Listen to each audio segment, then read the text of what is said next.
Friday, April 30th, 2021. And we are live. Hope everybody's doing well.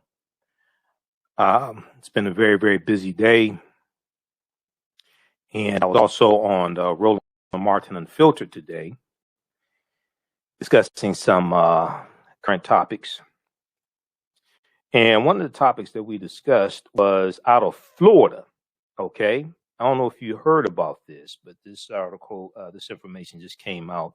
Well, this information came out on Thursday. But Florida passes a voting law that includes restrictions on vote by mail and drop boxes. Now, this is a new voting restriction law in Florida.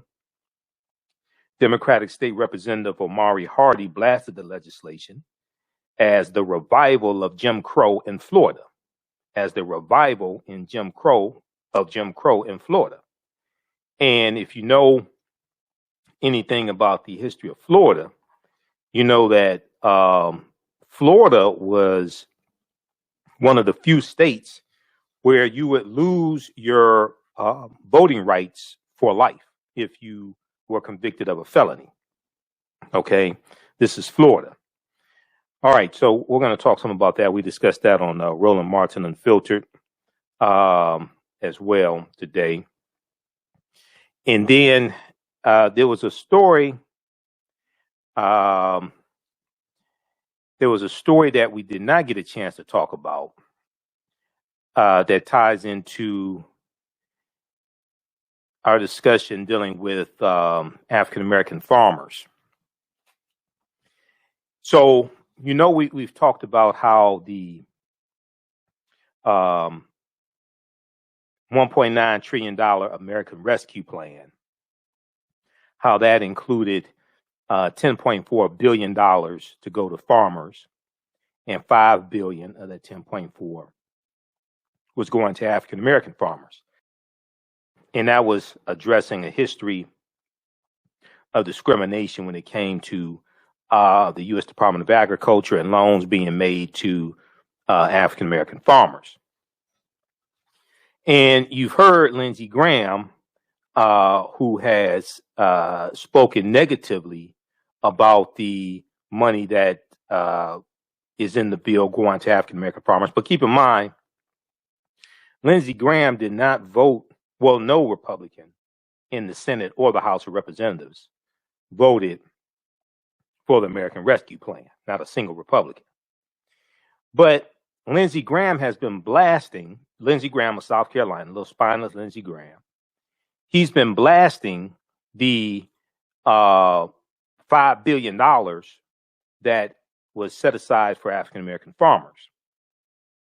He does not want to deal with the history of racism and discrimination the farmers have suffered. Okay, he doesn't want to deal with that at all. Well, now you have some white farmers who are suing, seeking government loan forgiveness. Okay, but they haven't dealt with a history of discrimination and racism from the U.S. Department of Agriculture and things like this. Okay, but you have now, if you go back and you listen to Senator Tim Scott, who's the junior senator from South Carolina. Okay. Lindsey Graham is the senior senator from South Carolina. Tim Scott is the junior senator from South Carolina. Okay. You know, he gave the rebuttal Wednesday night to Joe Biden's address to a joint session of Congress. All right. And people are talking about him saying, Tim Scott saying that America's not a racist country. Okay. Now we dealt with this on Thursday's show. What they're not talking about is what he said right after that. Okay. This Tim Scott. Okay. Right here. Now, Tim Scott looks like he's related to Mushmouth from Fat Albert and the Cosby Kids. All right. Okay, so Google Mushmouth from Fat Albert and the Cosby Kids. All right. And look at Tim Scott. They look like their brothers. Okay, so you did this to yourself, Tim Scott. Don't get mad at me. You did this to yourself, player. So I want you to hear an interview that John Boyd Jr. did talking about the discrimination that African American farmers have suffered. Now, there's 6,000 black farmers in South Carolina. Lindsey Graham is not doing anything for them. I don't think Tim Scott is doing anything for them either. Maybe he is. I don't know. Haven't heard anything about it. We know Tim Scott didn't vote for the $1.9 trillion American Rescue Plan that was that allocated $5 billion to African American farmers. We know he didn't vote for that, so I'm not sure what he's doing for them. But now you have white farmers who are suing, a group of Midwestern farmers, and we're going to pull this article up. This is from the Dispatch. Now, we had a good show today, Roland Martin Unfiltered. The panel was only on for an hour because Roland was on the Young Turks show. He was doing a simulcast with the Young Turks for the second hour. So we covered a lot of topics. This is one topic that I was hoping that we would cover because I've been talking about this a lot on this show because this really ties into history. And we did not get a chance to discuss it today, so we're going to discuss it here. Let me flip back over. Let me pull this up here. Where is that article? Right here. White farmers sue seeking government loan forgiveness. Now, what's interesting is when Lindsey Graham was going on his diatribe on Fox News, talking about how it's unfair that African-American farmers were receiving his money, he didn't deal with the history of 100 years of discrimination against African-American farmers and why they were receiving the money. He didn't want to talk about this. Well, Tim Scott, in his rebuttal on Wednesday, after he said America is not a racist country, he then said using discriminatory practices to address discrimination doesn't solve the problem, it's not fair, something like that. This is what he was talking about. He's talking about that money that African-American farmers got because Lindsey Graham has been on cable news attacking that. This is something that Tim Scott is talking about. And now, keep in mind, Tim Scott has also said he's not voting for reparations in the U.S. Senate. Okay, Tim Scott is African-American. In case you couldn't tell, maybe your color tube or something's wrong with your television. Tim Scott said he's not voting for reparations. A group of Midwestern farmers, we look at this article here from the Columbus Dispatch. A group of Midwestern farmers sued the federal government Thursday, alleging they cannot participate in a COVID-19 loan forgiveness program because they're white. The group of, now, did y'all hear about this? Okay. The group of plaintiffs includes farmers from Ohio, Wisconsin, Minnesota, and South Dakota. According to the lawsuit, the Biden administration's COVID-19 stimulus plan provides $4 billion to forgive loans for socially disadvantaged farmers and ranchers who are Black, American Indian, African American, American Indian, Hispanic, Alaskan Native, Asian American, or Pacific Islander. White farmers are not eligible, amounting to a violation of the plaintiff's constitutional rights, the lawsuit contends. Okay, now, I hope they have some historians. If they're suing the government, I hope on the government side they have some historians that want to deal with this history. Because, see, African-American farmers have lost 92% of their land over the last 100 years. And many white farmers were able to stay in business during the Great Depression because they were getting loans from the federal government that African-American farmers were discriminated against. We lost over 200,000 farms just between 1930 and 1939. We lost over 200,000 farms, and we were being discriminated against by the U.S. government when it came to low-interest loans that they were giving out to farmers. Now, if we look at this other article here, this is the right one. Let me pull this up, and we're about to go to break. So we're going to jump into all this. But see, all this ties into history, okay? And this is why history is so important. This is why it's so important to understand racism. Now, I find it interesting that Tim Scott wanted to say America's not a racist country, but he didn't want to define what racism is. See, racism is a system of advantage and privilege distributed based upon race, which comes out of the ideology of European white supremacy. Racism is a system of advantage and privilege distributed based upon race, which comes out of the ideology of European white supremacy. Racism occurs when one race of people control the majority of the wealth, power, resources, privileges, land, access to education, access to opportunity, money, laws, policies, media, healthcare, and then use that to marginalize, subordinate, and do harm to another race of people. Now, if we look at this article here from, this is rawstory.com. You know, we've talked about this before. This is John Wesley Boyd Jr., okay, and this is Senator Lindsey Graham. All right. Black farmer Lindsey Graham must apologize for racist comment about subsidies kept from farmers of color for years. Okay, see, Lindsey Graham, when he was running his mouth talking about the money that was going to farmers, he didn't want to deal with the 100 years of racism that they endured. Now, John Wesley Boyd Jr., when he was interviewed by Reverend Al Sharpton, we're going to play that clip on the other side of the break. He said, I want to reiterate that sentence. Now, that's a big word, Lindsey Graham. Okay, that means he wants to restate. Okay, I want to reiterate that since 1910, black farmers have lost 92% of their land. Since 1910, black farmers have lost 92% of their land, some 12 million acres, largely due to systematic racism. Now, see, Lindsey Graham just said in the past few days, systemic racism doesn't exist. So what you want to do is you want to put blinders on and say systemic racism doesn't exist.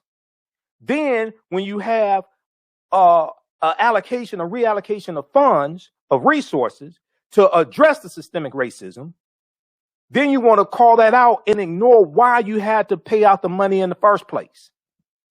Then you have the junior senator from South Carolina go out and do and address the millions of people, say America's not a racist country, and then say that using policies that discriminate to address discrimination, that's no good either. This is a bunch of nonsense. We're going to deal with this on the other side of the break. This is the African History Network show right here on 910 AM Superstation of Future Radio. I'm Michael Imhotep. We'll be back in a few minutes. Gain knowledge in minutes from insightful summaries of progressive and socially conscious books. Blacklisted gives you access to curated content that'll satisfy your curiosity to learn and understand different perspectives. Empower yourself through inspirational and actionable ideas. It's easy to read or listen to on the go. Blacklisted. Empower yourself. Start your free trial today. We all know the cannabis industry is headed toward an uprise in the past decade. What happens when there is a brand that brings this uprise in a blow? The cannabis industry welcomes her uprise. Hustle her hemp. Delivering excellence with pride is her watchword, and how you choose to embrace it makes it a priority. From cultivating rich cannabis into exquisite and tastefully finished CBD products to delivery, Hustle Her Hemp leaves no stone unturned. Hustle Her Hemp's mission is to empower women of color by building business and creating legacies, uniting beauty, health, and business. We are a pure definition of how we want the CBD industry to become in the future. While we are redefining innovation, we bring the same energy to improving the quality of life. Hustle Her Hemp is the new uprise.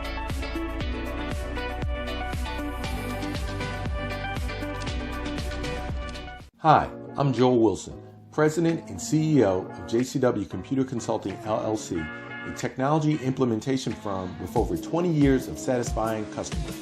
We offer a full spectrum of industry top-tier branded services. We are an authorized partner or reseller for Lenovo, Zoom, T-Mobile, Microsoft 365 and Surface tablets, Google Workspace, Acer, Asus, Samsung, PCmatic security software, and many more. Our online store features laptops, Chromebooks, computers, printers, accessories, and software.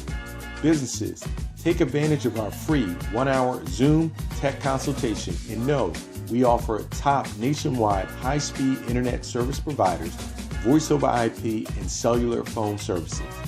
Home users, don't miss our current in-stock Chromebook inventory. Please visit us at jcwcc.com or call 215-879-6701.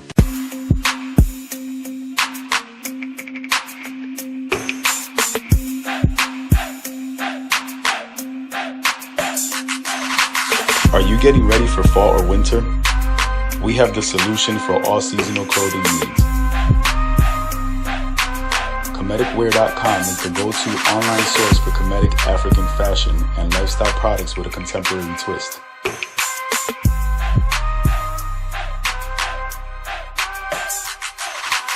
We're committed to offering unique styles reflecting our African heritage.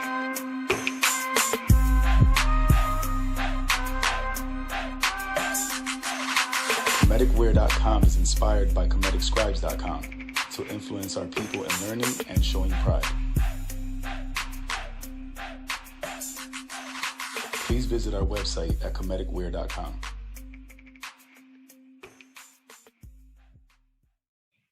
Welcome back to the African History Network show right here on 910 AM, the Superstation, the Future Radio. I'm your host, Brother Michael Imhotep. It is Friday, April 30th, 2021. And we are live. We're broadcasting on our Facebook fan page, The African History Network, The African History Network, and my YouTube channel, Michael Imhotep, IMHOTEP. So be sure to follow us there and share this broadcast on your social media platforms. All right, now I want to, before we go back to the story here dealing with white farmers sue the federal government seeking loan forgiveness, I want to remind you that my new online course, Ancient Kemet, the Moors, and the Maafa, Understanding the Transatlantic Slave Trade, what they didn't teach you in school, starts up Saturday, May 1st, 2021. It's an online course. It's a 9-week, 18-hour online course. We deal with thousands of years of history, and we deal with what led up to the transatlantic slave trade taking place. You can watch from around the world. I do it online. The classes, we do the classes live. You can ask questions during the class. Also, we have a live text chat, so I can't see you. You can see me. All the sessions are recorded. Okay, so you can go back and watch it over and over again. All the sessions are archived. You can go back and watch it over and over again. Watch from around the world. You'll have access to the classes even after the course is over with. It's regularly $130. It's on sale $80. Ancient Kemet, the Moors, and the Maafa, Understanding the Transatlantic Slave Trade, what they didn't teach you in school. So we just posted the link here. Click on the link. You can register for the online course. As soon as you register, you can. I just had a class that ended last week. As soon as you register, you can watch the class that just ended last week. All the sessions are there. Okay. I do a PowerPoint presentation. We have book references, articles, video clips, everything. And we deal with ancient Africa. We deal with ancient Egypt, Nubia, Ta-Nehisi. We deal with the 800-year occupation of Europe by the Africans known as the Moors. And we deal with what led up to the transatlantic slave trade taking place. Okay. All right. So, and then we also have the information on the homepage of our website, AfricanHistoryNetwork.com, AfricanHistoryNetwork.com. So as soon as you register, you can start watching the content. All right. So right before the break, we were talking about this story here, and we were supposed to talk. This was one of the topics we were going to talk about on Roland Martin Unfiltered, but we ran out of time and did not get a chance to discuss it.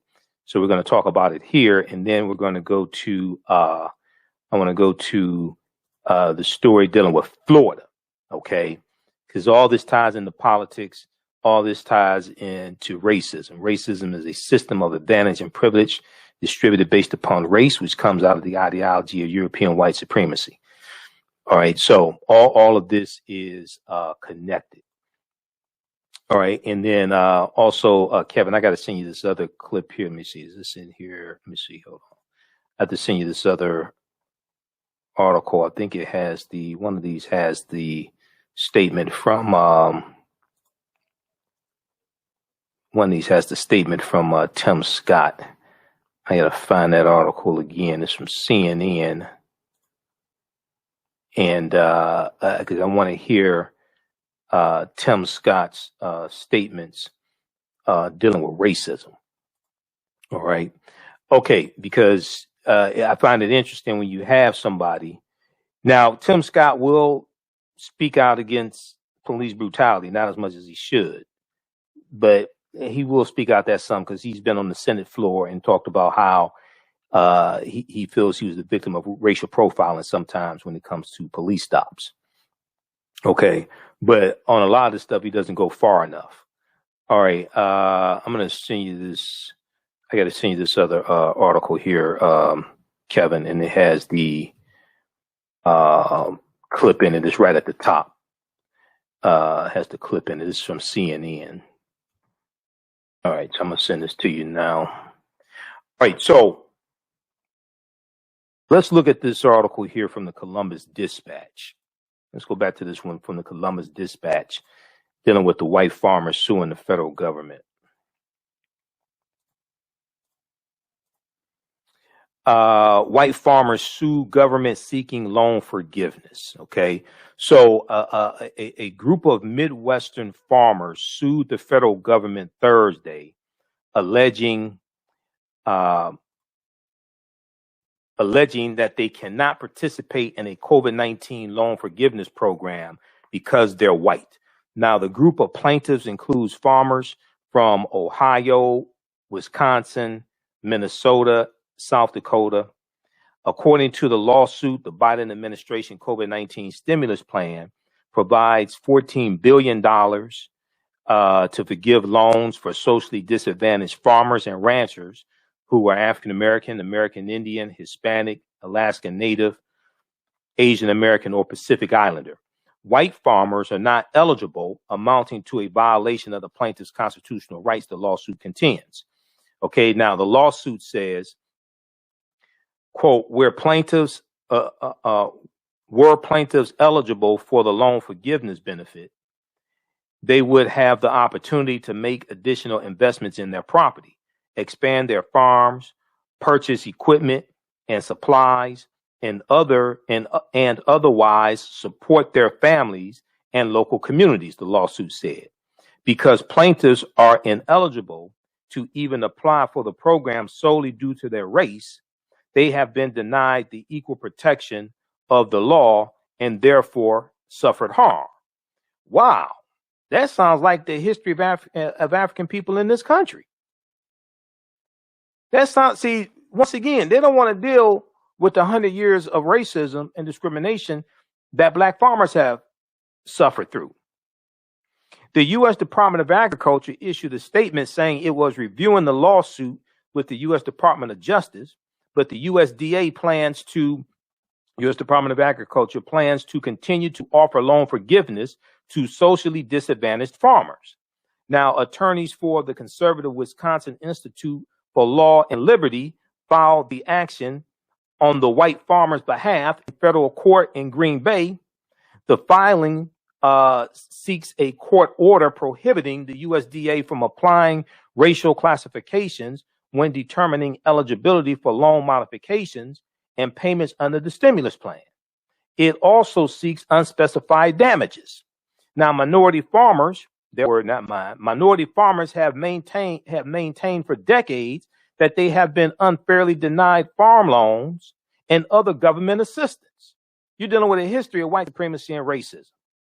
The USDA, U.S. Department of Agriculture, in 1999 and in 2010, settled lawsuits from African American farmers accusing the agency of discriminating against them.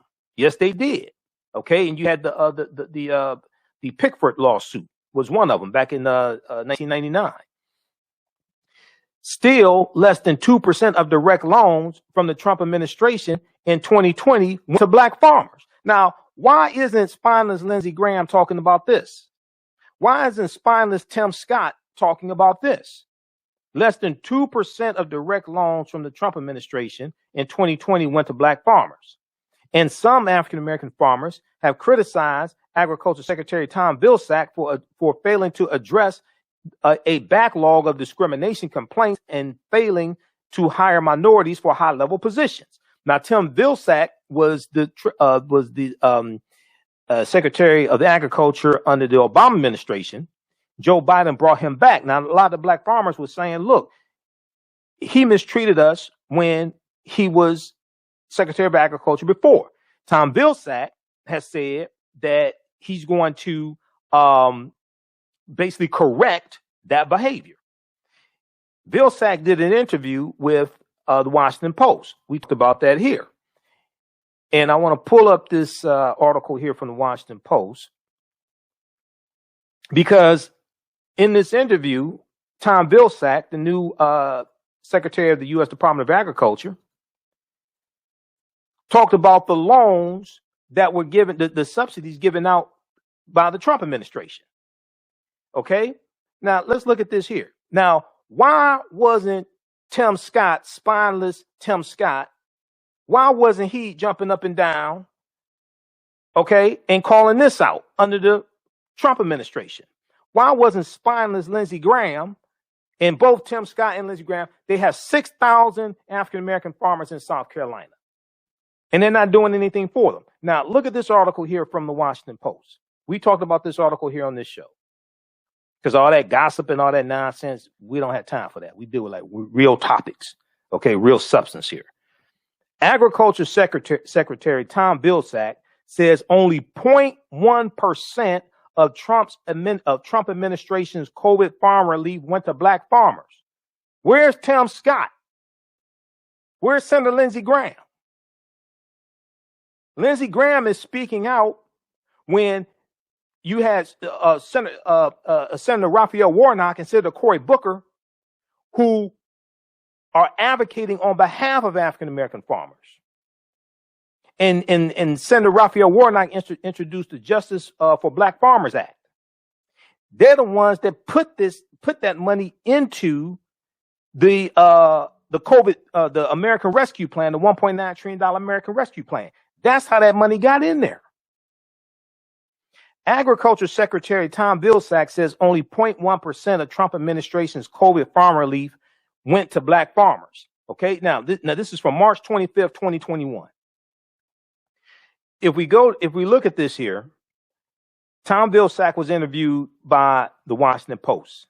He said, of those who identified their race or ethnicity, black farmers received only $20.8 million of nearly $26 billion in 2 rounds of payments under the coronavirus food assistance program announced by the Trump administration in April 2020. He said, we saw 99% of the money going to white farmers. Why? Where's Lindsey Graham? Where's Tim Scott? We saw 99% of the money going to white farmers and 1% going to socially disadvantaged farmers. And if you break that down to how much went to black farmers, it's 0.1%. It's 1/10 of 1% went to African-American farmers. He said, U.S. Secretary of Agriculture Tom Vilsack said, look at it another way. The top 10% of farmers in the country received 60% of the value of the COVID payments, and the bottom 10% received 0.26%. Now, I find it interesting that behind stuff like this taking place, now you want to have white farmers suing,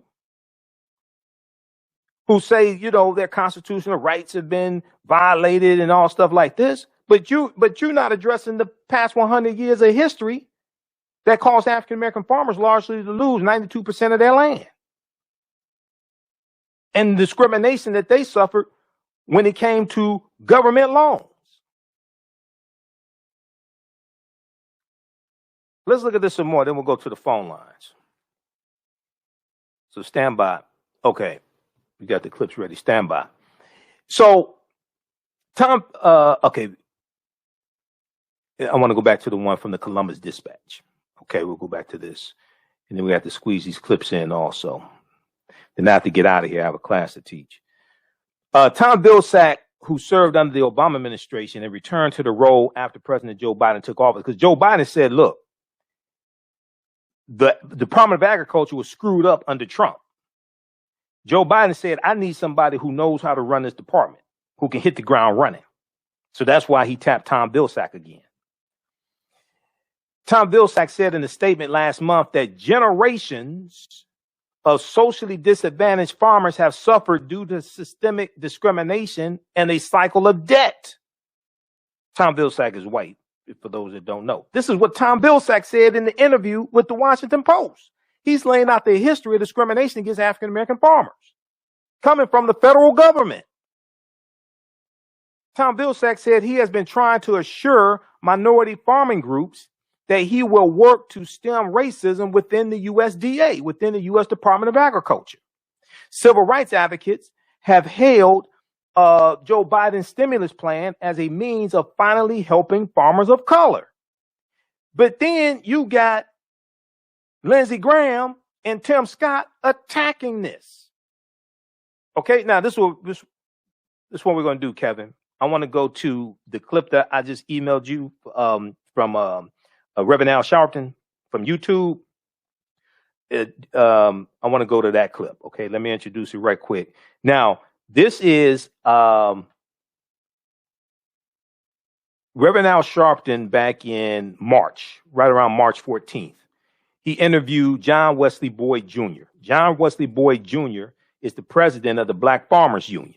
Okay, John Wesley Boyd Jr., rightfully so, called out Lindsey Graham for attacking the $5 billion in the $1.9 trillion American Rescue Plan that's going to African-American farmers. All right? Okay, let's go to this clip, Kevin. President's newly passed COVID relief package aims to correcting a historic wrong, allocating $5 billion with a B dollars in aid to the nation's black farmers, who have seen nearly all of their farmland lost over the last century, having been largely shut out of federal programs that benefited their white peers. But rather than view their aid as helping a historically disenfranchised group, Republicans have, of course, called it racist and tagged it with that other R word, reparations. Joining me now, John Boyd Jr., founder and president of the National Black Farmers Association. Mr. Boyd, as you just read from my intro, I want to reiterate that since 1910, black farmers have lost 90% of their land, some 12 million acres, largely due to systematic racism. For our viewers, what does that discrimination look like, specifically where banking and access to federal aid are concerned? You and I have talked about this for years. You've been on the forefront of it. Explain what has happened historically and why this means something. Well, Reverend Sharpton, thank you for having me. And first of all, I'd like to thank you for helping me with the Claims Remedy Act of 2010 that helped nearly 20,000 black farmers receive their settlement from the United States Department of Agriculture. But what this new measure does is it rectifies a wrong for black and other farmers of color. We've been totally shut out of the U.S. Farm Subsidy Program, U.S. Farm lending at the United States Department of Agriculture, farm rural development loans. We've been totally shut out. And under the last administration, Reverend Sharpton, they sold out $29 billion to primarily white farmers in this country, where black farmers didn't participate at all. And when we put this bill in the part of the COVID relief bill, 10 senators sponsored amendments to pull our language out. And Senator Lindsey Graham, who was a very outspoken critic, said it really bothered him that we were a part of the spending bill. So we've been having an uphill battle for decades, and we've been fighting this fight for a very, very long time, and now it's the time to change it. And right now, Reverend Sharpton, for the first time in history, we have a black in the Ag Committee, Chairman Scott. We have 2 blacks on the Senate Agriculture Committee, Senator Warnock and Senator Booker. and we have a president and vice president that certainly want to help and receptive to helping our nation's black farmers. Now, let me go back to what you said, because as expected, the assistance to black farmers contained in the president's relief package has been attacked as racially discriminatory, perhaps the most vocal detractor being, as you mentioned, South Carolina Senator Lindsey Graham, who has called the aid reparations. Just listen to this. In this bill, if you're a farmer, your loan will be forgiven up to 120% of your loan, not 100%, but 120% of your loan if you're socially disadvantaged, if you're African American, some other minority. But if you're white person, if you're a white woman, no forgiveness as reparations. Now, clearly he has no problem with or interest in fixing the systemic discrimination that black farmers have faced for decades. But that's to be expected. What are your thoughts on the senator's complaints, though, Mr. Boyd? Well, I'll tell you, Reverend Sharpton, I lobbied Senator Lindsey Graham as a congressman. I lobbied him as a senator. I've been by his office and asked him to help me fix the problems at the United States Department of Agriculture that caused black farmers to lose millions of acres of land and address the lack of loans and subsidies. And he's never once used his megaphone to speak out against the discrimination. But as soon as we get justice here, some 30 years later, his very first words, he said he found it troubling. And in his last part of his statement, he said, well, we need to check them. He should have been checking us when we came by his office to ask him to help fix the problems at the United States Department of Agriculture. He should have been checking us when we were sharecroppers and survived Jim Crow. Members of Congress like Senator Lindsey Graham should have been checking us. So I find his comments racist, and we're calling on him. The National Black Farmers Association is calling for him to apologize, Senator Lindsey Graham, and we're making that announcement on your show. He needs to apologize not only to black farmers, but to black people in this country who struggled for so very, very long, and now we get a chance for a little bit of justice. And he uses his megaphone to play this race type thing when he knows firsthand that black farmers have suffered. When he has 6,000 black farmers in his state, and he won't help us, but he uses his megaphone to try to deny payment from black farmers.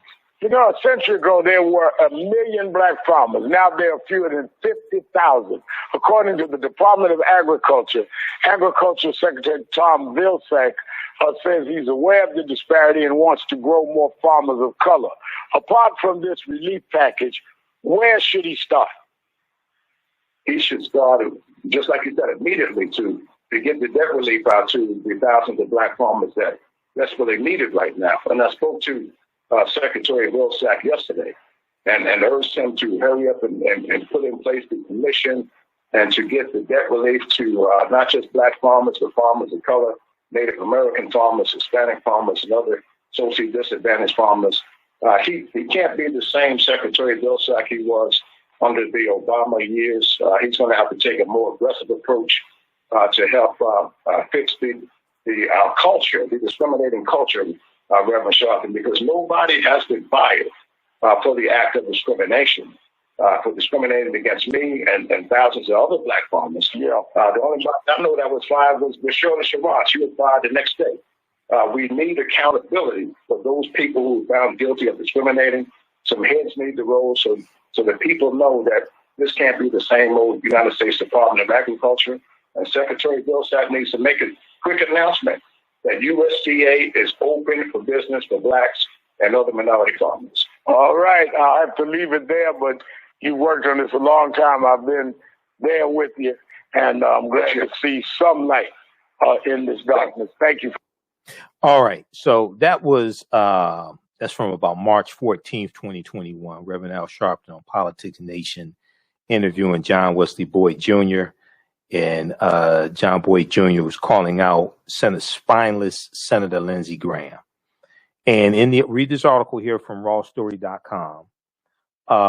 Name of this article, Black Farmer Lindsey Graham must apologize for racist comment about subsidies kept from farmers of color for years. And he talks about in here how Lindsey Graham has 6,000 black farmers in South Carolina, and he's not doing anything to help them. Okay, very quickly here. Let's go quickly here to the phone lines. We have, let's see who we have here. We have William. Hey, William, thanks for holding. Welcome to the African History Network show. Tell us where you're calling from, William. That's really good. That was a good summary and good history. And I just want to say that that just goes to put it pointedly. Anytime it appears that blacks are going to receive any kind of monetary benefits, they change the rules. And not only that, man. Not only that, you look at what happened after the 2020 presidential election. Now Republicans are trying to push through 361 voter restriction bills in 47 state legislatures. They're trying to change a lot of the laws they put in place for themselves. When we learned the law and started using it and winning, now they want to change the rules, like in Georgia. Same applies to bankruptcy, but I just want to say that the infrastructure plan and the families plan is good fiscal policy, the best fiscal policy we've had since President Lyndon Baines Johnson. And the only thing I'm concerned about is that I hope that the GAO, Government Accountability Office, has a continuous on-site review of the dollars, because a lot of those dollars are going to go directly to local authorities. Okay, right, yeah. They're going to bypass the state, and I don't want the Republicans down the line to say, well, see, they put all that money out there, and there was no accountability. Right. Well, you know, that reminds me of the stimulus plan under President Obama, and the money went to the state, and then what you had was you had some Republican governors that instead of sending the money like to down to like cities, some of that money they kept and balanced the budget, the state budget with it, and then ran for re-election on the platform of being able to balance the budget, but they were against the stimulus plan. See, that's the same thing they did when they passed the lotto. They said the money's going to the schools. And after they passed the lotto, they said, well, the money's going to go to the general fund, then we'll allocate the dollars to the schools. Right. Follow the money. And all the money didn't go to the schools. Right. Follow the money. Okay. All right, William, thanks for calling. Keep listening. Okay. All right, thanks a lot. All right. But see, back under President Obama, when they had the stimulus bill back like 2009, 2010, you had many Republicans that were against it. You had Republican governors who were against it. But they took some of that money to balance the state budget, then ran for re-election as governor, partly on the platform that they balanced the budget. And they're so fiscally responsible and things like this. But you were against the stimulus bill. Okay, so check out this article here. We may talk about this some more on Sunday's show. I want to squeeze in this quickly. We're going to go to the clip from Roland Martin, Kevin. So I was on Roland Martin Unfiltered today. I'm a panelist every Friday. And we talked about Florida passes voting law that includes restrictions on vote by mail and drop boxes. All right. We're going to go to this clip. I want to remind you that we're going to post a link here again. Remind you that my online class, Ancient Kemet, the Moors, and the Maafa, Understanding the Transatlantic Slave Trade, what they didn't teach you in school. It starts up Saturday, May 1st, 2021, 12 noon to 2 p.m. Eastern Standard Time. Visit our website, AfricanHistoryNetwork.com, AfricanHistoryNetwork.com. You can register there for it, and we posted a link here. Let's go to this clip, Kevin. No, I mean, that's exactly what he was doing. He was sitting here, kissing the butt of Donald Trump. That's exactly what he was doing, because it's all about pleasing the white Republicans in South Carolina, trying to curry favor with them. In fact, if you want to understand why he did it, all you got to do is understand how he was sitting here just talking about how, Donald Trump called him and praised him. This, of course, is Sir Tim Scott on Sean Hannity's show. This is why, Teresa, Senator Tim Scott said what he said and did not condemn the Georgia voter bill. And what did Donald Trump say to you today? Number one, I'll start with good news and go to bad news. Good news is President Trump called me to tell me he thought I did a spectacular job. You know, President Trump, he's effusive in his phrase at times, and he said it was fantastic. It was spectacular. He really enjoyed listening to it. I'm glad that he listened to it, period. Number one, and he wants to make sure that we keep working to get more things done for the country. Believe it or not, one of the things that we talked about for a very short period of time was how do we make progress for the most vulnerable. He is still focusing on getting things done from a policy standpoint by encouraging us to continue down the path that leads to American progress. And what did Donald Trump say to you today? Now, we know damn well that's a lie, Teresa. I would totally hope that call with Donald Trump was not about anything policy related to the United States of America. I don't know what this was in terms of how to keep Donald Trump relevant in the conversations of how to govern America. Because when he was in office, there was no governing. There was a lot of appeal where people scratched each other's backs and decided, when they lost the election, that they would try to put out additional policies and lawsuits and cover some of the things that they were doing inside of the office. So to see Senator Ted Scott, and really is almost like the poster child for the Republican Party, as they are, of course, I'm hearing that they're running him for president. It's not going to work. And I think people are really starting to really understand why Senator Tim Scott is there, but also why. We're going to pause it right there. We're out of time here on 910 AM, the Superstation WFDF. Those watching us on our Facebook fan page, the African History Network, and my YouTube channel, Michael Imhotep. Keep watching. We're going to keep broadcasting for a few more minutes. Right now, it's correct wrong behavior. It's not over till we win. We'll talk to you Sunday night. Peace. All right, stand by, everybody. We're going to keep going here. How's everybody doing? If you'd like this type of information, also, you can support the African History Network, $ the AHN Show through Cash App, $ the AHN Show through Cash App, then also through PayPal, paypal.me/the AHN Show, paypal.me/the AHN Show. We're going to go to this clip here. Let me cue this up just a second. So you heard that segment of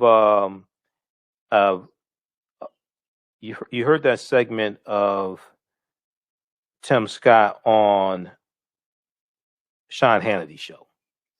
Let's go to this clip here. Believe it or not, one of the things that we talked about for a very short period of time was how do we make progress for the most vulnerable?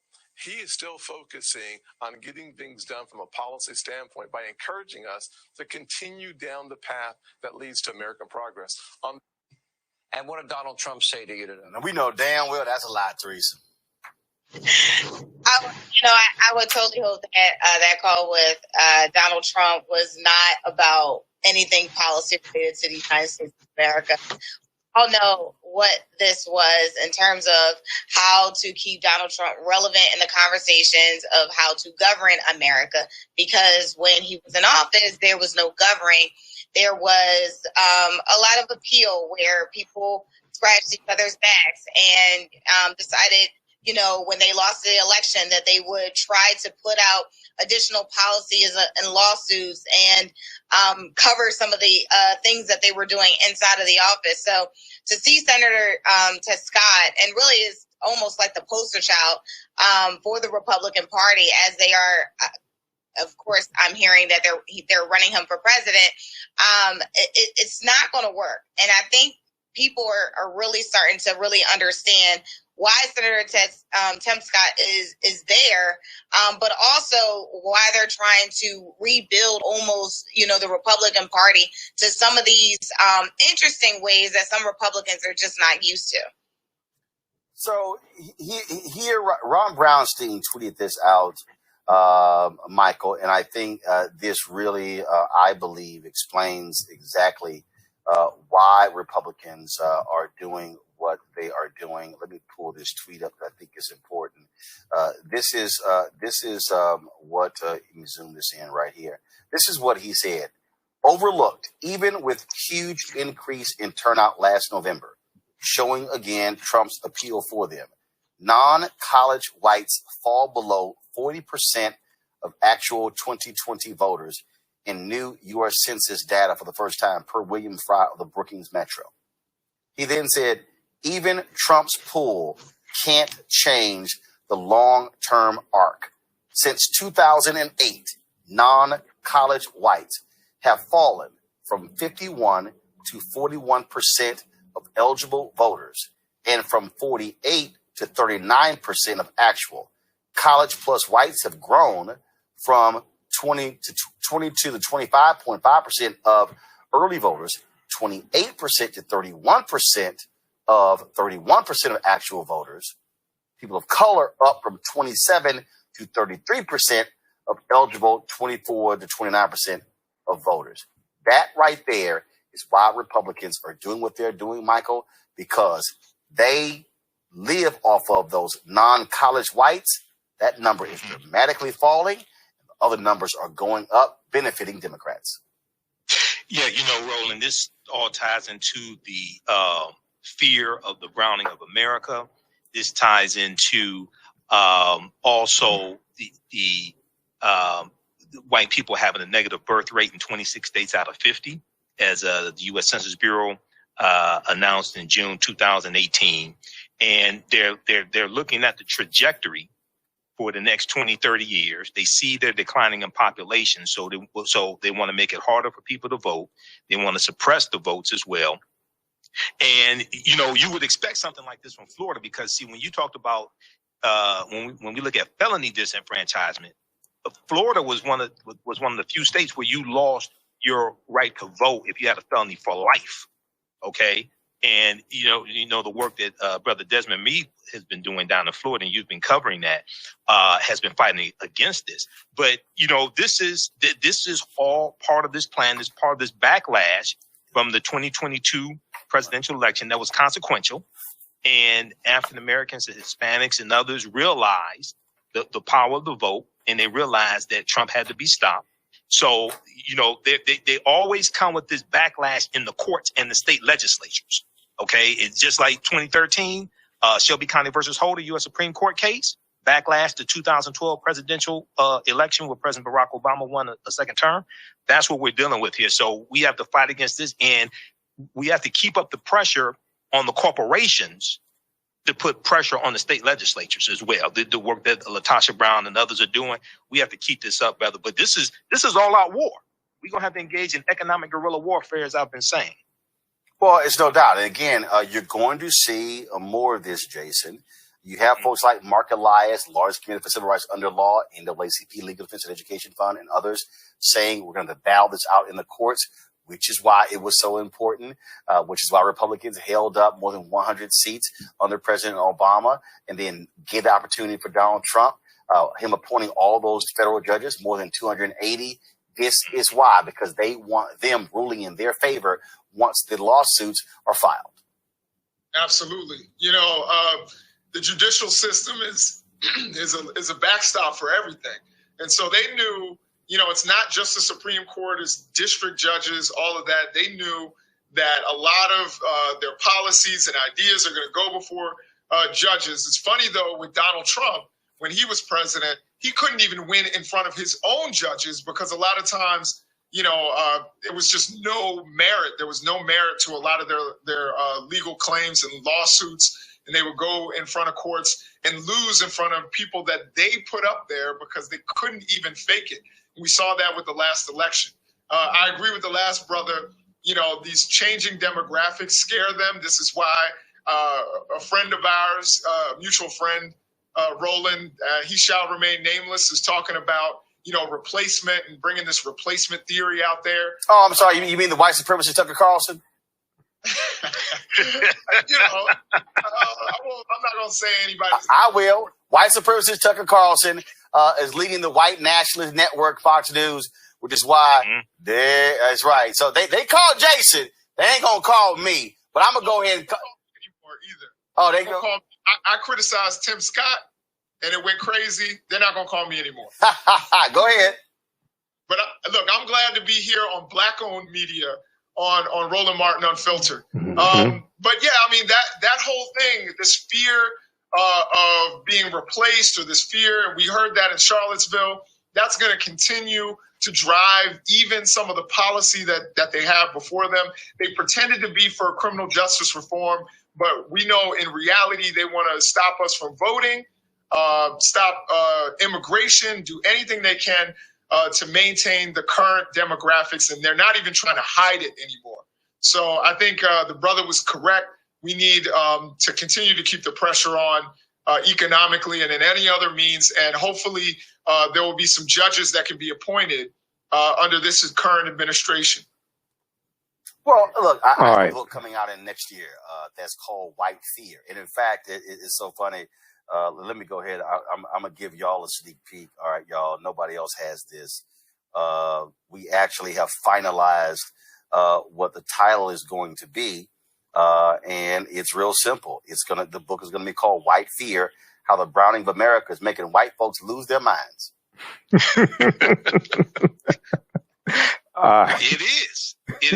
And this ties into in 2016, going into 2017, there was a big article from TheAHNTic.com that did an analysis of the 2016 presidential election. And it talked about how they used the term cultural anxiety. Okay. They didn't say white supremacy or fear of a brown of America. They said it was cultural anxiety that drove the non-white college-educated voters to vote for Donald Trump. Okay, and he hit those cultural issues, and this is exactly what we're seeing. Carissa, people need to understand what's going on here. All right, white conservative. We're gonna pause it right there. Okay, so that was today on Roland Martin Unfiltered. We had a short show with the panel because Roland had to do a simulcast with the Young Turks. But all of this is connected. Politics is the legal distribution of scarce wealth, power, and resources, and the writing of laws, statutes, ordinances, amendments, and treaties, their adoption, interpretation, and enforcement. All this is connected. Okay. So people who telling you don't vote and all this stuff, they're not being honest with you. They're not telling you how all of this is connected and how politics impacts every aspect of our lives, from the water we drink to the food we eat to the air we breathe. Okay, all of this is connected. All right, I want to go to, let's see here. 1 second. All right. So we have that. I want to go to this clip here. This is Senator Tim Scott. I want to revisit his comments briefly from Wednesday night. Okay, so just 1 second here. Oh, and then the Florida bill. Okay, we talked about the Florida bill at the beginning of the show, beginning Roland show today, and there's an article from NBCnews.com. I'm going to show you here in just a minute. So check out that article as well, and we'll probably talk some more about this on our Sunday show. But the Florida bill, what it would do is, if passed, this bill, now the bill has, Florida's legislature passed an election bill Thursday that includes restrictions on drop boxes and voting by mail over the concerns of Democrats and voting rights activists that the restriction would amount to voter suppression. All right. Both the House and the Senate passed the bill Thursday after weeks of negotiations between Republicans in both bodies. The bill is poised to be signed into law by Republican Governor Ron DeSantis, who has already blessed efforts to enact restrictions along these lines. Now, the bill passed the Florida State Senate by a vote of 23-17 and passed the Florida State House by a vote of 77-40. So the bill will limit the ability of drop boxes to early voting hours and limit who can collect and drop off ballots. It will also ban outside groups from giving water to voters near polling places. Okay. And I want to look at this here. Yeah. Ban the new legislation. Okay. And then the bill also require, it will add more identification requirements for absentee ballots. It will require voters to request an absentee ballot every election. It will empower partisan observers during the ballot counting process. Empower partisan observers during the ballot counting process. All right, I want to flip over. I want to look at this article here from this one here is from NBCnews.com. Let's pull this up. And then let me cue up this clip here also. So the article from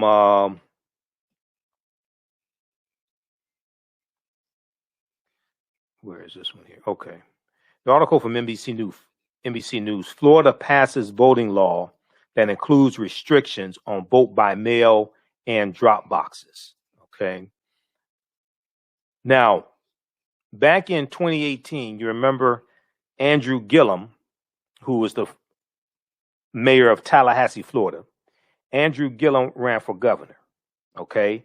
And Andrew Gillum lost by, I can't remember whether it's 50,000 votes or something like that. Okay.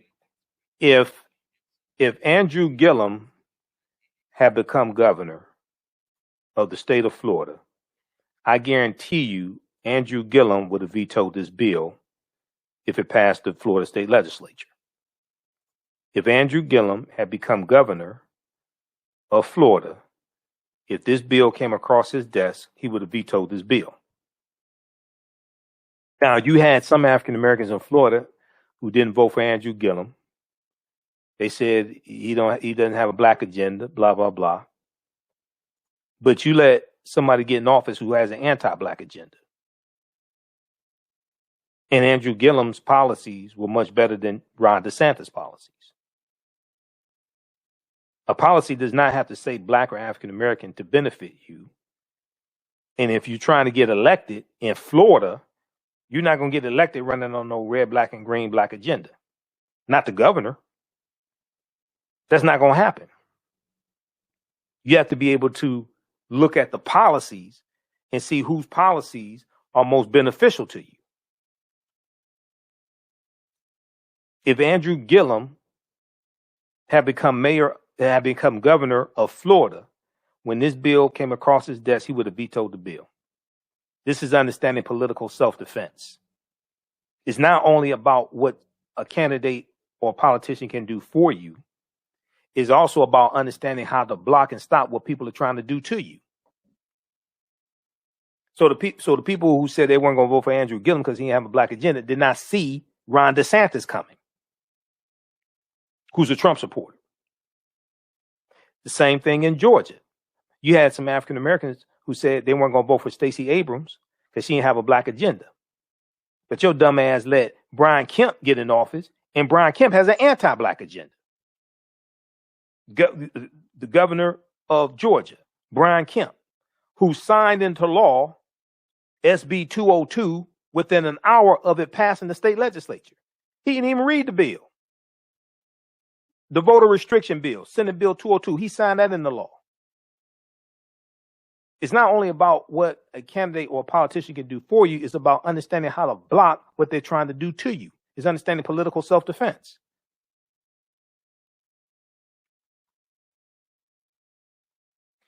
All right, let's look at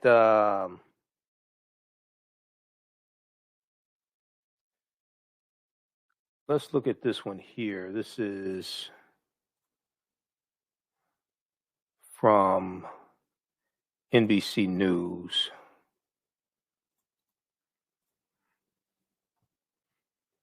this article here. Florida passes voting law that includes restrictions on vote by mail and drop boxes.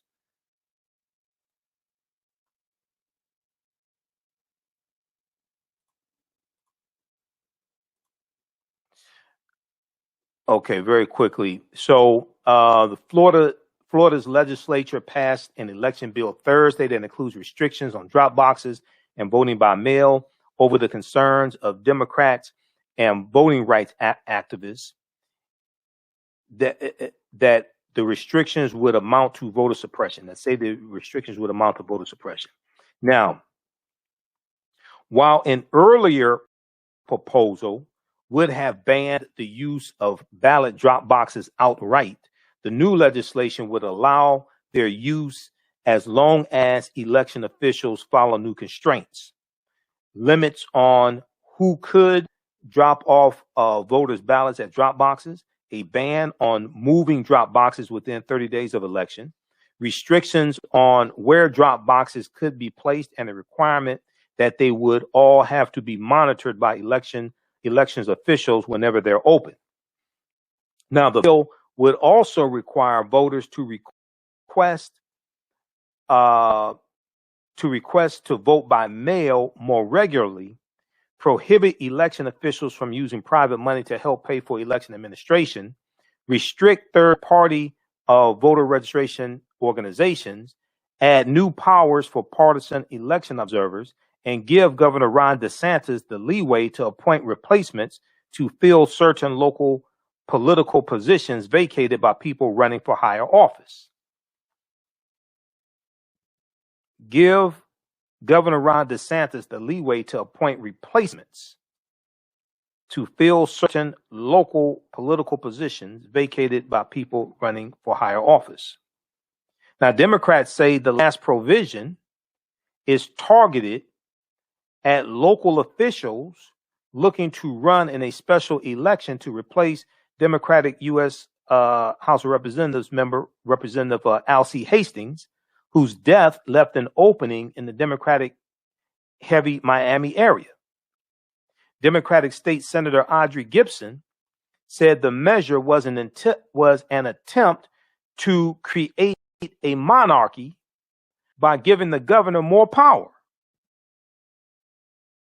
I bet the people who said we're not going to vote for Andrew Gillum because he didn't have a black agenda, I bet your ass didn't see this coming. Republicans softened language that would have prohibited handing out items to voters within 150 feet of polling places, including food and water, except by elections officials. The legislation would now ban anyone from engaging in any activity with the intent to influence or effect of influencing a voter, but allow election supervisors to provide nonpartisan assistance, such as giving items to voters within the restricted zones. Okay, so read the rest of this article here. You'll hear more about this. Remember where you heard about it first. Florida passes voting law that includes restrictions on vote by mail and drop boxes. Democratic State Representative Omari Hardy blasted the legislation as the revival of Jim Crow in Florida. The revival of Jim Crow in Florida. You remember during the gubernatorial debate, remember when it was Ron DeSantis and Andrew Gillum, okay? Remember when Andrew Gillum said, I'm not saying Mr. DeSantis is a racist. I'm saying the racists believe he's a racist. You remember that? Hashtag we tried to tell you. Okay, so we've got that. And let's see here who we have here. We got Becky. We got John Ray. Visit John Ray's website, workingwithjohnray.com, workingwithjohnray.com. He has some great financial advice. He teaches about income shifting, which helps you keep more of the money that you make. Visit his website, workingwithjohnray.com, workingwithjohnray.com. All right, now,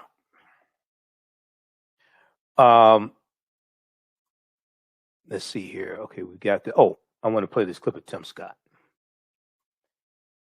Now that we put all this in perspective, right? Let's go back to this. Now you're going to hear Vice President Kamala Harris and Tim Scott. We talked about this on a Thursday show, okay? But I want you to hear Tim Scott again. His threats to our national security is domestic terrorism manifested by white supremacists. And so these are issues that we must confront. And it does not help to heal our country, to unify us as a people, to ignore the realities of that.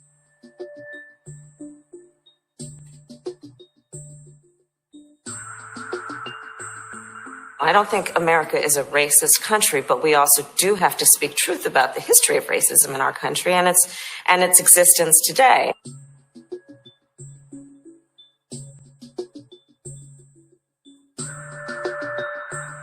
People are making money and gaining power by pretending we haven't made any progress at all, by doubling down on the divisions we've worked so hard to heal. You know this stuff is wrong. Hear me clearly. America is not a racist country. It's backwards to fight discrimination with different types of discrimination. And it's wrong to try to use our painful past to dishonestly shut down debates in the present. Let's confront the realities and let's deal with it, knowing we all have so much more in common than what separates us. And the idea is that we want to unify the country, but not without speaking truth and requiring accountability as appropriate. So, because when you go, we went in depth into this on a Thursday show, and we compared the statements of Tim Scott, who didn't want to deal with systemic racism and talk about that, and Vice President Kamala Harris, who said we have to be honest about racism and deal with systemic racism. We went through her statements and compared those to Tim Scott's. She wants to talk about systemic racism and deal with it. He just said, I want you to listen to this, because this what he just said ties into Lindsey Graham attacking the $5 billion in the American Rescue Plan for black farmers. Okay. He just said that you can't use discriminatory policies to address discrimination. In the present. Let's confront the to dishonest with different types of discrimination. Let's look at this. You know this stuff is wrong. Hear me clearly. America is not a racist country. It's backwards to fight discrimination with different types of discrimination. And it's wrong to try to use our painful past to dishonestly shut down debates in the present. It's backwards to fight discrimination. Let's confront with another form of discrimination.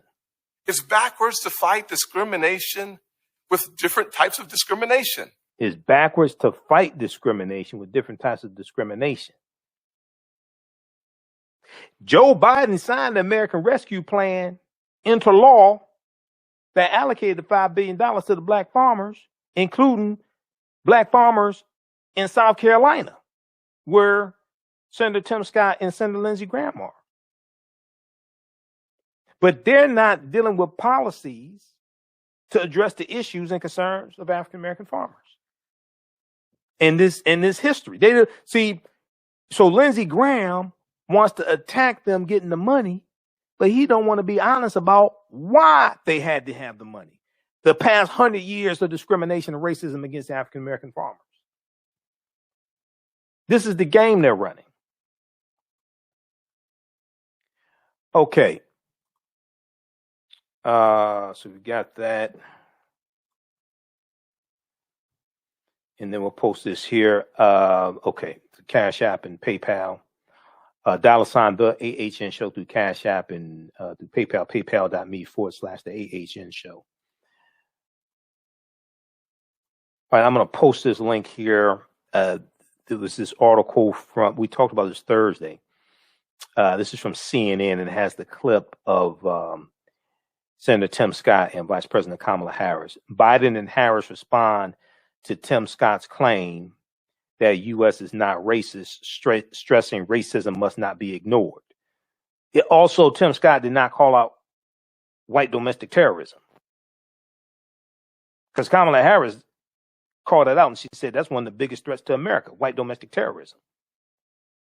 So in this article, it shows her comments from the interview on Good Morning America. And they're very different than Tim Scott. Then you have to have policies put in place to address the history. You have to have policies in place to address the history.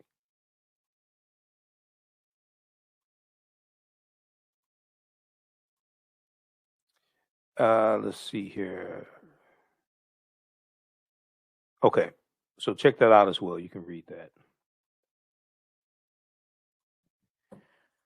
All right, be sure to, who still needs to register for my online course, Ancient Kemet, the Moors, and the Maafa, Understanding the Transatlantic Slave Trade, what they didn't teach you in school.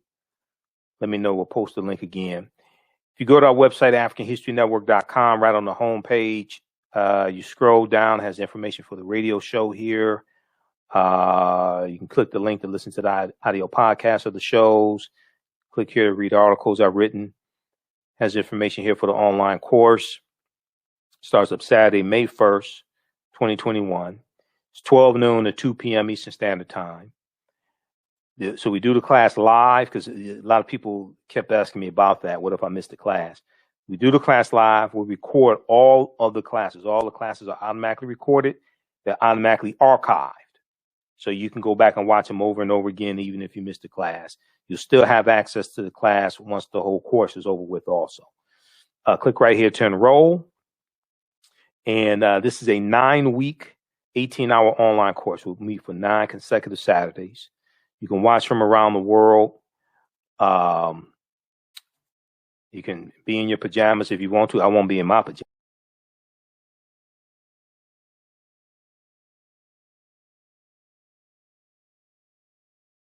You can watch from around the world. You can be in your pajamas if you want to. I won't be in my pajamas, okay? Because you'll be able to see me. I won't be able to see you, okay? So, but I do a PowerPoint presentation. We have book articles. We have articles, book references, video clips, everything. We do thousands of years of history and what led up to the transatlantic slave trade taking place.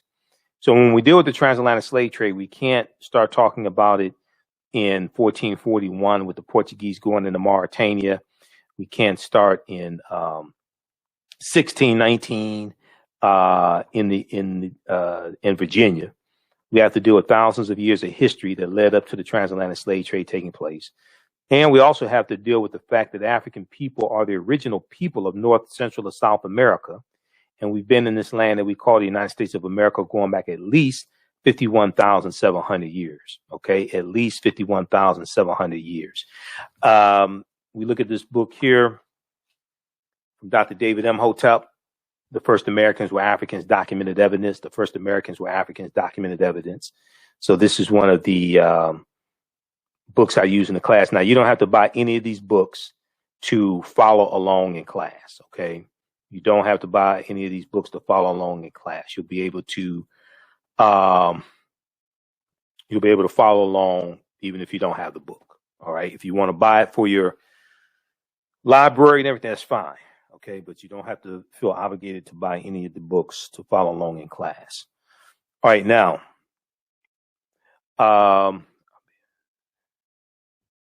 okay. So if you're at work when you take the class, that's fine. Keep in mind it's all recorded. You can go back and watch it over and over again. Okay. So don't worry about that. Let's see here. What was I going to do?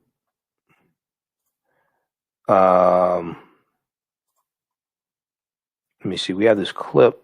Let me see. I'll show you this clip here. I show it in class. And you've seen the interviews I've done with Dr. David Imhotep. He's a friend of mine, author of The First Americans Were Africans, Documented Evidence. His new book, I just talked to him a couple of weeks ago, and I have to call him back also. His new book will be out within about a month. He's working on getting the footnotes finished. He's just working on the footnotes and the bibliography. Okay, that's what he's working on. And like he has pictures in there. He's trying to get permission to use the pictures. But that's everything else is basically done. I want to go to this clip here. And one of the things we do in the class, we deal with a lot of the new archaeological discoveries that are coming out. Okay.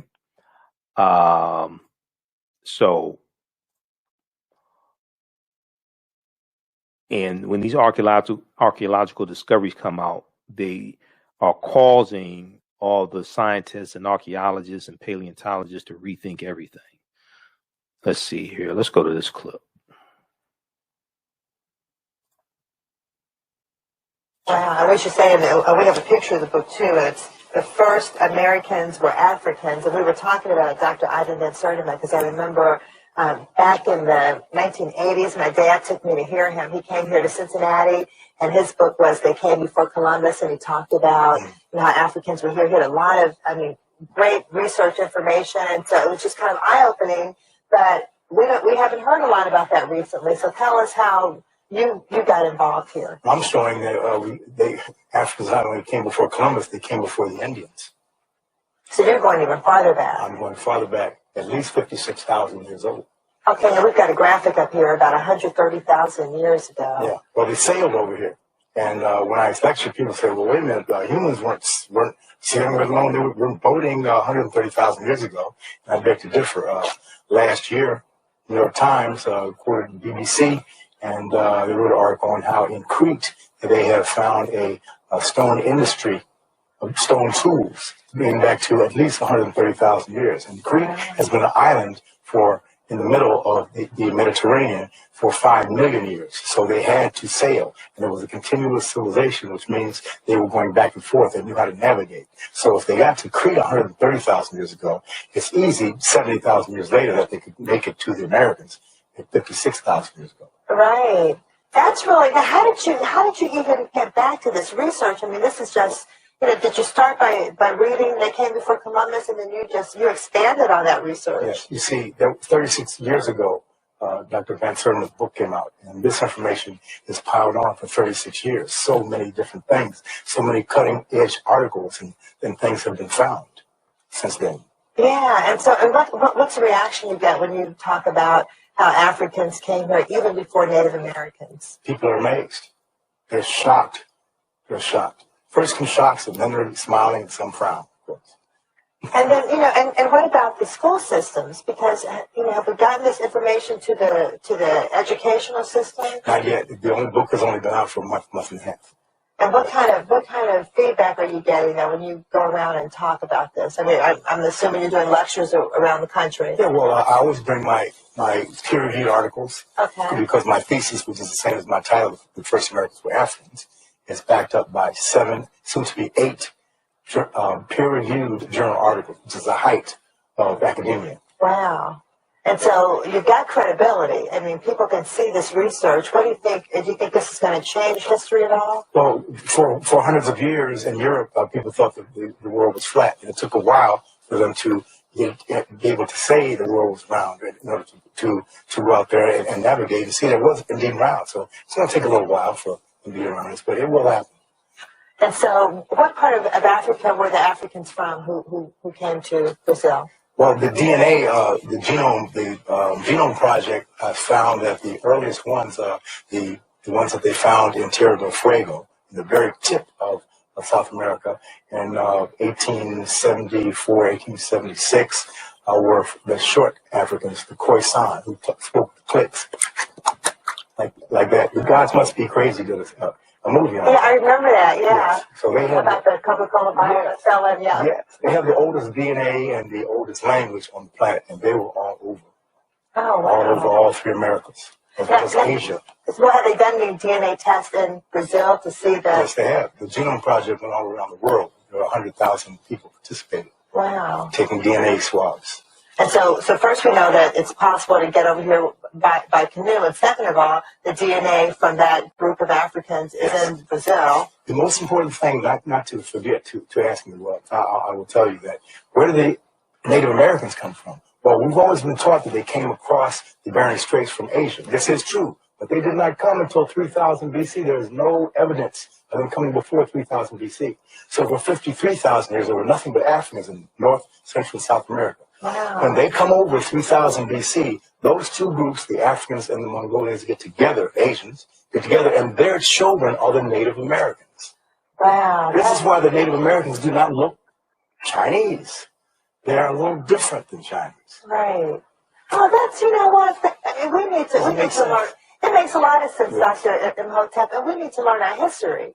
Wow, I wish you saying that we have a picture of the book too. It's so first Americans that was Africans, and we were talking about Dr. Untitled. That's a clip from back in I think it was 2011. Back in 2011 on WKRP in Cincinnati, Channel 5, they did an interview with Dr. David Imhotep about his book, The First Americans Were Africans, Documented Evidence. So that's an excerpt of that interview. Let me see something here.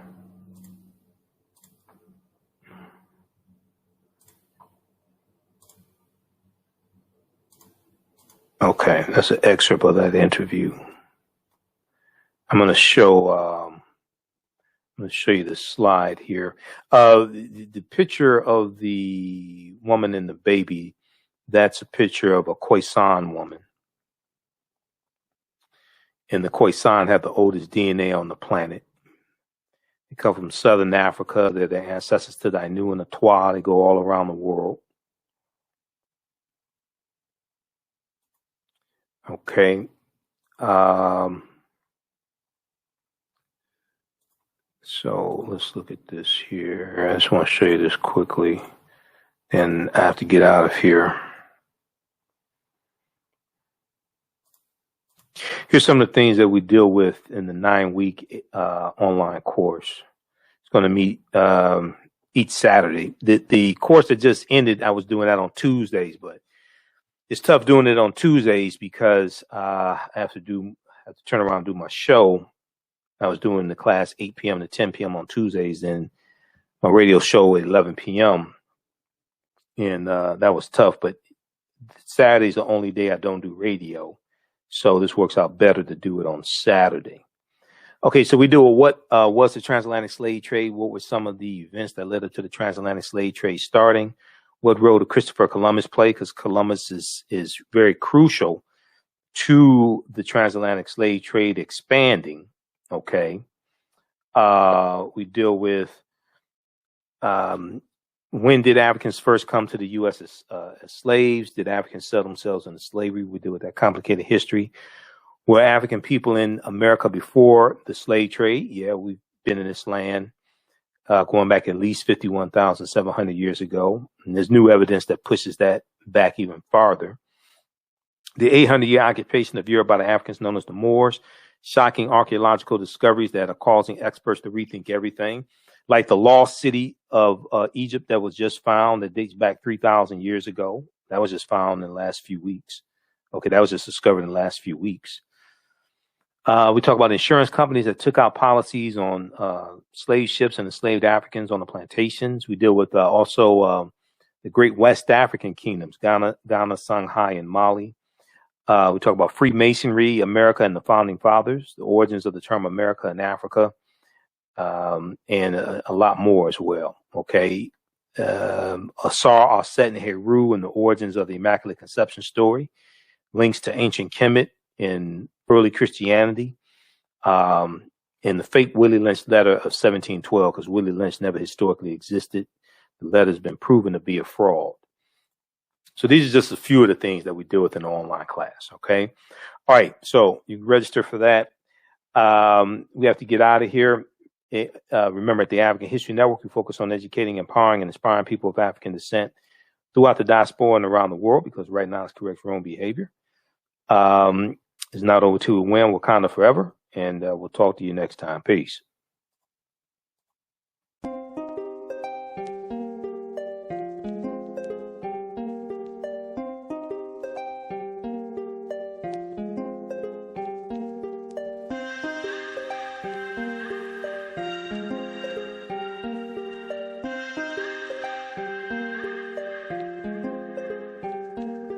Black Bees products are a collection of natural, organic, personal care products with an appreciation of nature and bees. Our philosophy is without bees, we have nothing. We are honoring our Nile Valley ancestors who understood the importance of bees. Black Bees created a high-quality, natural, organic personal care line that would be affordable to everyone.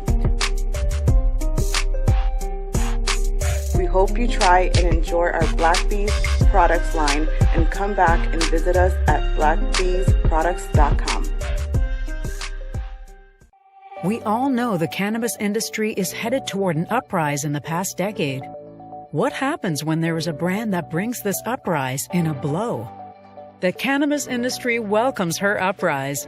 Hustle her hemp. Delivering excellence with pride is her watchword, and how you choose to embrace it makes it a priority. From cultivating rich cannabis into exquisite and tastefully finished CBD products to delivery, Hustle Her Hemp leaves no stone unturned. Hustle Her Hemp's mission is to empower women of color by building business and creating legacies, uniting beauty, health, and business. We are a pure definition of how we want the CBD industry to become in the future. While we are redefining innovation, we bring the same energy to improving the quality of life. Hustle Her Hemp is the new uprise.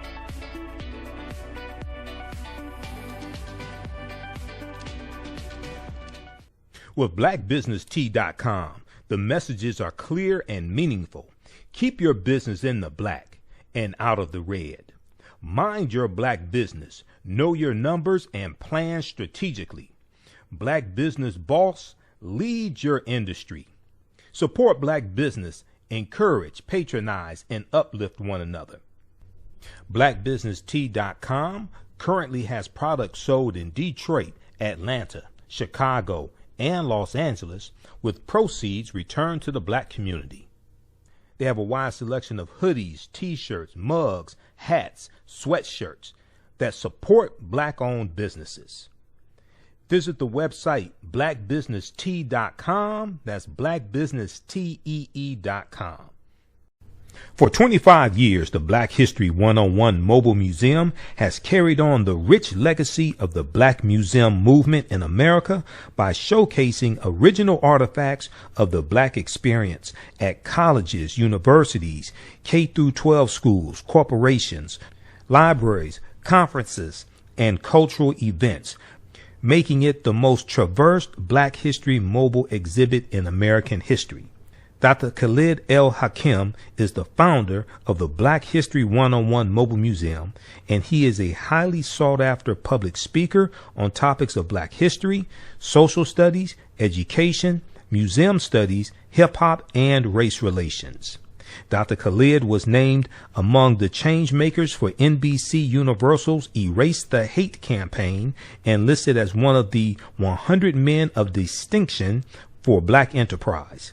He recently founded the Michigan Hip Hop Archive on the campus of Western Michigan University. The Black History 101 Mobile Museum is currently scheduling in-person and virtual exhibits nationwide. For more information, please contact Dr. Khalid Al Hakim directly at 313-645-4197, 313-645-4197, or visit their website at blackhistorymobilemuseum.com. That's blackhistorymobilemuseum.com. You can also email him at bhistory101@yahoo.com, bhistory101@yahoo.com. Digital Dandelion's Technical Solutions works with businesses like yours to create an operations manual for your business, which is something many businesses don't have. According to AARP, more than 30% of small business owners are over 50 years old. Many business owners want to retire by selling their businesses or by passing their businesses on to their children. However, according to Forbes Investment Advisors, many retiring owners' attempts to sell their businesses for retirement fail. You cannot sell your business without a business manual. Your children also cannot inherit your business because there is no way to run it. Your business does not have to die when you leave. Their business Bible products will give you the tools you need for a thriving business that can make you money even after you retire. Are you looking at increasing your business's annual revenue? Digital Dandelions can help you make at least $100,000 in annual revenue and expand